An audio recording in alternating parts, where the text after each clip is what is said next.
ये जो ड्राइवर अपने आप को बड़े वो समझते थे कि नहीं मोदी सरकार बहुत बढ़िया है, बहुत अच्छा मानती है, वो सारे के सारे अब से सामने आ गई। केवल इतनी बात नहीं है, ये कानून केवल सामने से दिख रहा है कि जो वो है ड्राइवर हैं उनको सजा देने के लिए। भाई ड्राइवर तो कौन है? आप भी ड्राइवर हो, ये सारे के सारे जितने पत्रकार बैठे, भैया मोटरसाइकिल पे आए हो ना, कार से आए हो ना, तो ड्राइवर तो तुम भी हो, मैं भी हूं। इस देश में मैं समझता हूं छोटे मोटे बच्चों को छोड़ के अब बाकी सारे लगभग लोग जो है मतलब ड्राइवर ही हैं।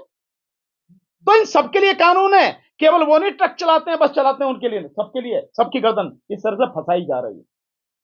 पर ये इसलिए है, देखिए ये सरकार जो एक कानून में संशोधन करके लेकर आई है, और वो है कि जो ड्राइवर होगा वो एक्सीडेंट अगर करेगा तो उसकी सजा 10 साल की होगी और 7 लाख रुपए जुर्माना होगा। सजा 10 साल की और 7 लाख रुपए जुर्माना। मैं एक बात बहुत सिंपल सी सीधी सी पूछना चाहता हूं इस सरकार से, क्या एक्सीडेंट कोई जान के करता है?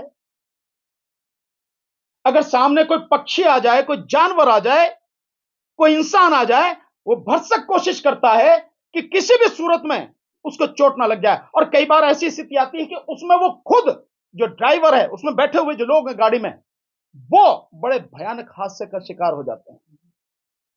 मैं एक एक्सीडेंट को जानता हूं, ऐसे कितने ही हैं, पर मैं एक एक्सीडेंट का उदाहरण देता हूं।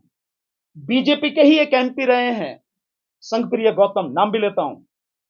वो लखनऊ की तरफ जा रहे थे गाड़ी से, एम्बेसडर गाड़ी में ऐसे ही एक व्यक्ति को, साइकिल वाले को बचाते हुए उनकी गाड़ी एक गहरे उसमें पोखर में, जोहड़ जिसे बोलते हैं, पूल, तालाब जिसे अंग्रेजी में और हिंदी में बोलते हैं, उसमें जाके गिरी। उनके परिवार के 4 लोगों की मौत हुई, 4 लोगों की, जिसमें उनका बेटा भी था। उनका बेटा, 4 लाशों का अंतिम संस्कार बुलंदशहर में हमने खुद, हम सब ने मिलकर वहां किया। स्थिति क्या रही होगी आप इसका अंदाजा लगाओ। तो कोई भी जानबूझकर एक्सीडेंट नहीं करता, एक्सीडेंट हो जाता है। एक्सीडेंट यही तो नाम है, घटना, दुर्घटना हो जाता है। आप उसमें इतनी कड़ी सजा का प्रावधान कर रहे हो। अगर आपको लगता है कि इसकी जरूरत है और आप इसे रोकना चाहते कि कोई जानबूझ के ना करे, तो भाई उसके लिए तो कानून पहले से ही है। अगर कोई व्यक्ति जानबूझकर एक्सीडेंट करता, चोट मारता है, तो नियत देखी जाती है, इंटेंशन कानून में, तो उसके लिए तो कानून है ऑलरेडी। अगर वो किसी की हत्या करता, कराया जाता है, बहुत से लोग एक्सीडेंट के माध्यम से मरवाते हैं लोगों को, उसके लिए तो कानून है। आप 302 में उसकी नियत है, क्योंकि जो वो सारा जो सवारी है, यानी जो गाड़ी है, वो हथियार के रूप में इस्तेमाल होगी ना, उसके लिए 302 का कानून है। आप ये जो ला रहे हैं, इससे बड़ा इस देश की जनता के साथ और मजाक हो नहीं सकता। पर मोदी सरकार का तो ये काम ही कोई नई बात थोड़ी है। ये जो ड्राइवर अपने आप को बड़े वो समझते थे कि नहीं मोदी सरकार बहुत बढ़िया है, बहुत अच्छा मानती है, वो सारे के सारे अब से सामने आ गई। केवल इतनी बात नहीं है, कानून क्यों लाया गया है, इसके पीछे बहुत गहरी साजिश है। ये कानून केवल सामने से दिख रहा है कि जो वो है ड्राइवर हैं उनको सजा देने के लिए। भाई ड्राइवर तो कौन है? आप भी ड्राइवर हो, ये सारे के सारे जितने पत्रकार बैठे, भैया मोटरसाइकिल पे आए हो ना, कार से आए हो ना, तो ड्राइवर तो तुम भी हो, मैं भी हूं। इस देश में मैं समझता हूं छोटे मोटे बच्चों को छोड़ के अब बाकी सारे लगभग लोग जो है मतलब ड्राइवर ही हैं। तो इन सबके लिए कानून है, केवल वो नहीं ट्रक चलाते हैं बस चलाते हैं उनके लिए, सबके लिए, सबकी गर्दन इस तरह से फंसाई जा रही है। पर ये इसलिए है कि जो 2024 में यह सरकार ईवीएम के माध्यम से जीतने का षड्यंत्र जो कर रही है, और इस बार जनता ईवीएम से चुनाव होने नहीं देगी। इस बार जनता ईवीएम के खिलाफ सड़क पर आकर लड़ेगी, जन आंदोलन बनाएगी। उस समय कोई भी व्यक्ति किसी भी तरह से बस में, ट्रक में, गाड़ियों में, मोटरसाइकिल पे कहीं बैठ के ना आ जाए, इसलिए पहले इनकी गर्दन दबोचो। यह है उसकी इंटेंशन इस कानून के पीछे। यह है कि जिस समय वो सत्ता में वापसी के लिए सारे हथकंडे अपनाएगी, तब किसी भी व्यक्ति को किसी भी तरह का वाहन उपलब्ध न हो जाए।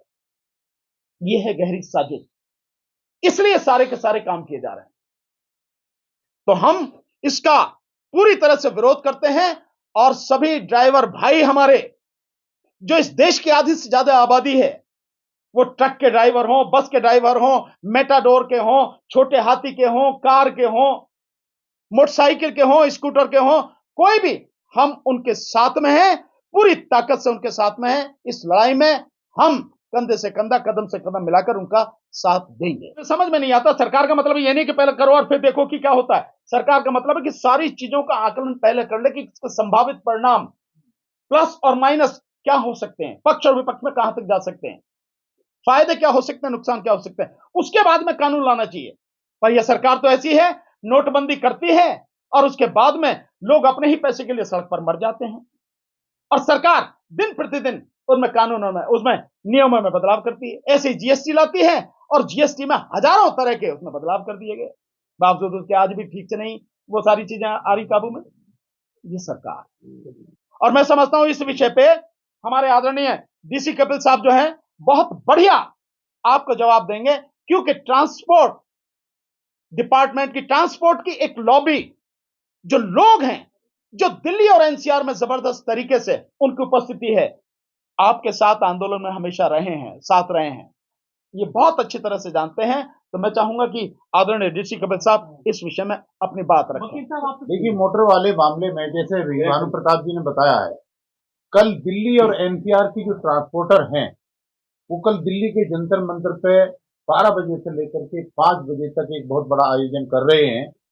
जैसे देश के दूसरे देशों में ट्रांसपोर्टरों ने ट्रांसपोर्ट को बंद कर दिया है, ट्रक खड़े कर दिए हैं, यहां पर भी वो स्थिति बनने वाली है।